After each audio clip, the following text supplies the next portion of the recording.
نے لگے اور پھر اچانک ایک روبوٹ نما چیز آپ کو آپ کے اپنے گھر سے باہر کر دے یا آپ پر حملہ ہی کر دے، اور آپ جو کل تک اس گھر کے مالک تھے آج اس کے لیے غیر ضروری بوجھ بن چکے ہیں۔ یا پھر یہ تصور کریں کہ ایک دن آپ کو کال آئے کہ آپ کو نوکری سے نکالا جا رہا ہے کیونکہ کمپنی کو آپ کا بہتر متبادل مل گیا ہے جو 1 مہینے کا کام 1 دن میں کرنے کی صلاحیت رکھتا ہے۔ وہ کبھی بیمار نہیں ہوتا، تنخواہ بھی نہیں مانگتا اور چھٹی بھی نہیں لیتا، جذبات بھی نہیں رکھتا، اور آپ کے تجربے، آپ کی ڈگری، آپ کی 20 سال کی محنت سب ایک لمحے میں ہی بے معنی ہو جاتی ہے۔ تو آپ پر کیا گزرے گی؟ یقیناً آپ پہلے تو کچھ سمجھ ہی نہیں پائیں گے اور پھر شاکڈ رہ جائیں گے۔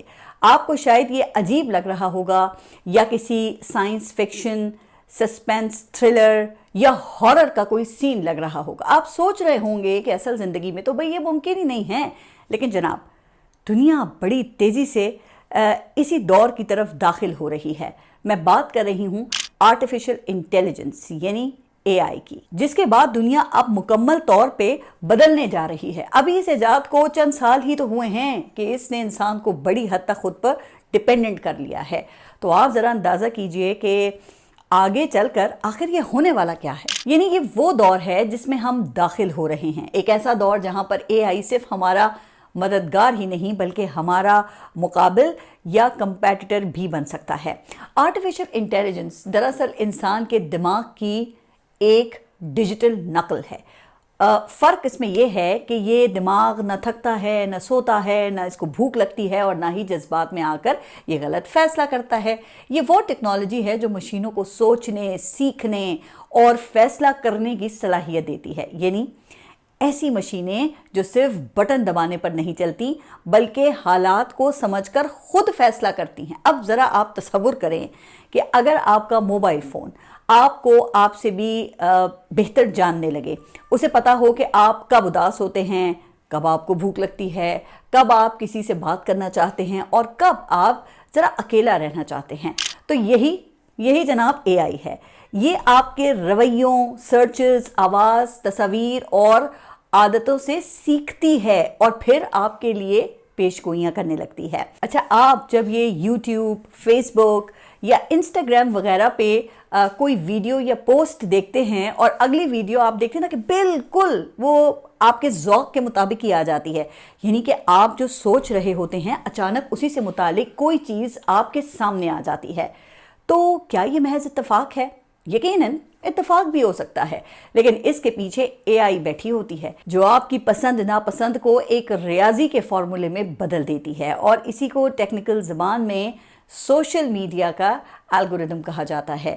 جب فیس بک یا ٹک ٹاک پر آپ کو وہی مواد دکھائی دیتا ہے جو آپ کو ذرا روک کر رکھتا ہے، تو آپ سمجھ لیں کہ اے آئی آپ کی جو اسکرولنگ ہے اس سے سیکھ رہی ہے یا آپ کے ذہن کو پڑھ رہی ہے۔ انسان ہمیشہ چاہتا تھا کہ مشینیں اس کی طرح سوچیں۔ پہلے ہم نے مشینوں کو صرف حساب کرنا سکھایا جیسے کہ کیلکولیٹر، پھر ہم نے کمپیوٹر بنائے جو ہدایات پر کام کرتے تھے، اور یہ سلسلہ پھر کئی دہائیوں پہلے شروع کر دیا گیا۔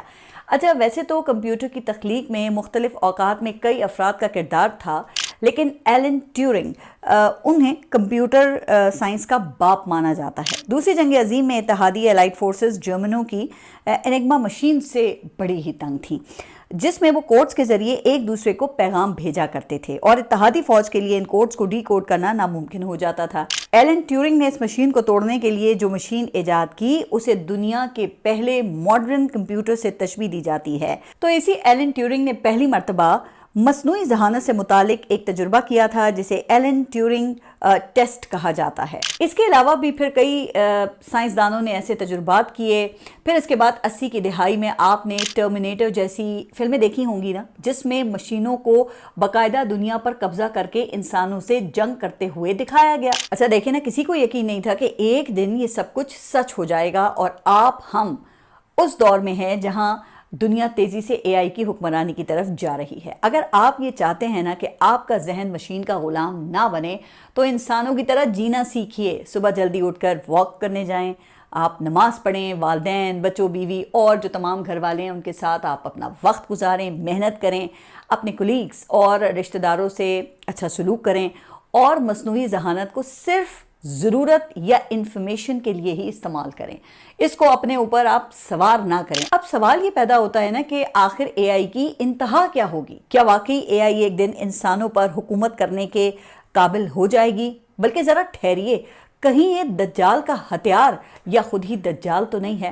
اب بطور مسلمان دیکھیں، ہمارا تو عقیدہ ہے کہ قیامت سے پہلے انسانی تاریخ کا سب سے خطرناک اور بڑے فتنے کا ظہور ہوگا، جسے رسول اکرم صلی اللہ علیہ وآلہ وسلم نے دجال کا نام دیا تھا، اور اس کی کئی نشانیاں بھی بیان کی تھیں جو احادیث کی کتابوں میں موجود ہیں۔ اب دجال کون ہوگا، کب نکلے گا، اس حوالے سے کچھ کہنا وہ ذرا مشکل ہے، لیکن دجال کے پاس مردوں کو زندہ کرنے کی قوت ہوگی، وہ بارش برسانے پر قادر ہوگا، دجال حقیقت کو بدل کر دکھائے گا، یعنی کہ یہ جو آپ کو دکھائی دے رہا ہوگا نا، حقیقت ویسی نہیں ہوگی۔ ایک حدیث کے مطابق دجال کے پاس ایک آگ اور ایک پانی ہوگا، جو چیز لوگوں کو آگ نظر آئے گی وہ حقیقت میں ٹھنڈا پانی ہوگی، اور جو چیز پانی نظر آئے گی وہ حقیقت میں جلانے والی آگ ہوگی۔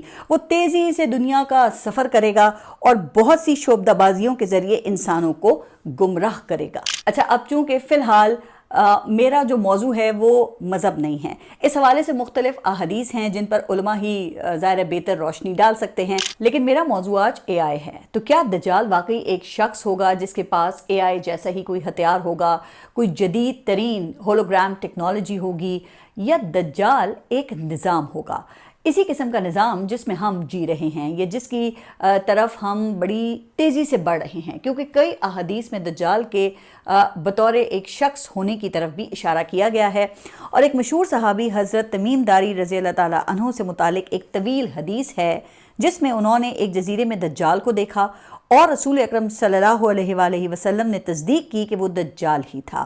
دجال مکہ مکرمہ اور مدینہ معظمہ میں داخل نہیں ہو سکے گا، اس سے بھی شاید یہ ظاہر ہوتا ہے کہ وہ ایک شخص ہی ہوگا۔ تو دجال کا ذکر صرف احادیث میں ہی نہیں بلکہ دیگر آسمانی کتابوں میں بھی ہمیں اس کا ذکر ملتا ہے۔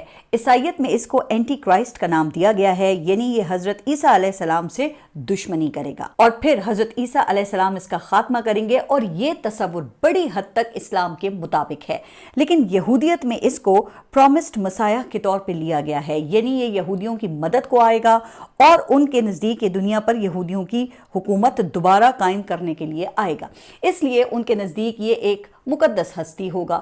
تو آپ اب کیا سمجھتے ہیں کہ دجال کوئی مافوق الفطرت شخص ہوگا جس کے پاس سپر نیچرل طاقتیں ہوں گی، یا دجال اسی قسم کی ٹیکنالوجی کا استعمال کرے گا؟ کیا وہ ایک نظام ہوگا یا ایک آنکھ سے محروم ایک شخص ہی ہوگا؟ اب دیکھیں، اس میں تو کوئی شک نہیں ہے کہ اس وقت سوشل میڈیا کا الگوریتم یہ ذہن سازی کا ٹول بن چکا ہے، اور پوری دنیا کی حکومتیں اس کو اپنے لیے ایک خطرہ تصور کر رہی ہیں۔ اچھا، ایلون مسک سے تو آپ بخوبی واقف ہوں گے نا، ناسا کے بعد دنیا کی سب سے بڑی private space company space x کے مالک ہیں۔ انہوں نے ٹویٹر خرید کر اسے بھی ایکس کا نام دے دیا ہے، اور کہا یہ جاتا ہے کہ ایلون مسک کے ایکس نے ہی ڈونلڈ ٹرمپ کی ہار کو جیت میں بدل دیا تھا۔ ہاں، اب یہ الگ بات ہے کہ ٹرمپ کی جیت کے بعد دونوں کے جو تعلقات تھے وہ کشیدہ ہو گئے تھے۔ اچھا، ان کی خلائی کمپنی 10,000 سے زائد سیٹلائٹس خلا میں بھیج چکی ہے، جن میں سے 8,500 کے قریب اس وقت بھی زمین کے مدار میں چکر لگا رہی ہیں۔ اچھا، مشہور زمانہ سیٹلائٹ انٹرنیٹ سٹار لنک بھی انہی کی ملکیت ہے، جسے یہ دنیا کے کسی حصے میں تیز ترین انٹرنیٹ کے طور پہ بغیر کنیکشن فراہم کر سکتے ہیں، اور انہیں مزید 7,500 سٹار لنک سیٹلائٹس لانچ کرنے کی اجازت بھی مل گئی ہے۔ اچھا، کہا یہ جا رہا ہے کہ ایران کے مظاہروں میں جب ایرانی حکومت نے انٹرنیٹ کا بلیک آؤٹ کیا تھا نا، تو سٹار لنک نے ایرانی مظاہرین کو اپنی سروسز فراہم کی تھیں، جس کی بنا پر ہی مظاہرین کا نہ صرف جو رابطہ ہے وہ دنیا سے قائم رہا، بلکہ مظاہرین پر کریک ڈاؤن کی ویڈیوز اور تصاویر بھی ایران سے باہر پھیلائی جاتی رہی۔ اچھا، اب یہ خبریں بھی ہیں کہ ایران نے کامیابی کے ساتھ سٹار لنک کے سگنلز کو جیم بھی کیا، اور اس مقصد کے لیے روسی یا چینی ٹیکنالوجی کا استعمال بھی کیا گیا۔ اور پھر یہ خبریں بھی ہیں کہ ایران نے اپنی ہی ملٹری ٹیکنالوجی کے استعمال سے اسٹار لنک کے سگنلز کو جیم کیا۔ اچھا، یہی ایلون مسک خود بھی اے آئی کو دنیا کے لیے سب سے زیادہ بڑا خطرہ سمجھتے ہیں۔ اب ایلون مسک کے مطابق اے آئی دنیا کے لیے ایٹمی ہتھیاروں سے بھی زیادہ بڑا خطرہ ثابت ہو سکتی ہے۔ وہ یہ بھی کہہ چکے ہیں کہ اگر اے آئی کو غلط مقاصد کے لیے استعمال کیا جائے تو اس سے انسانیت کا وجود بھی ختم کیا جا سکتا ہے۔ تو پھر اب آپ اندازہ کریں کہ جب ٹیکنالوجی کا بادشاہ کسی ٹیکنالوجی کے بارے میں یہ بول رہا ہو تو وہ ٹیکنالوجی پھر کتنی خطرناک ہو سکتی ہے۔ ویسے اس میدان میں چین امریکہ کو برابر کی ٹکر دے رہا ہے۔ چین نہ صرف اے آئی کے میدان میں امریکہ کا مقابلہ کر رہا ہے بلکہ معاشی، فوجی اور انڈسٹری میں بھی امریکہ سے سبقت لے جانے کی کوششیں کر رہا ہے۔ اچھا، اب ایک خبر کے مطابق تو چین نے اپنا مصنوعی سورج بھی بنا لیا ہے۔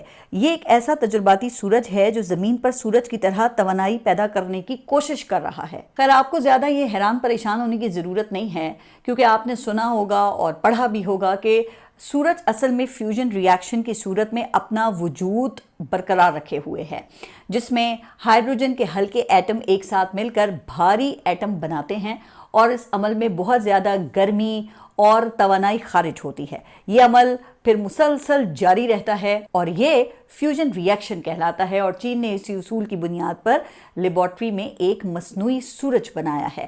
بلکہ ایک خبر کے مطابق چینی ساختہ ایک نیوکلیئر فیوژن ری ایکٹر نے 17 منٹ تک مسلسل سورج سے 5 گنا زیادہ حرارت دینے کا بلند ترین درجہ حرارت کا نیا ریکارڈ قائم کیا ہے۔ اب ظاہر ہے کہ اتنی گرمی میں کوئی عام دھات یا مواد وہ موجود ہی نہیں رہ سکتا، اس لیے اس کے پلازما کو میکینیکل فیلڈز کے ذریعے کنٹرول کیا جاتا ہے۔ تو جناب، اس وقت پھر صورتحال یہ ہے کہ دنیا اب حقیقی معنوں میں ستاروں پر کمند ڈال رہی ہے، جبکہ یہ دیکھ کر بڑا ہی افسوس ہوتا ہے کہ ہم دنیا سے کئی دہائیاں پیچھے ہیں۔ ہمیں تو شاید آنے والے خطروں کا احساس تک نہیں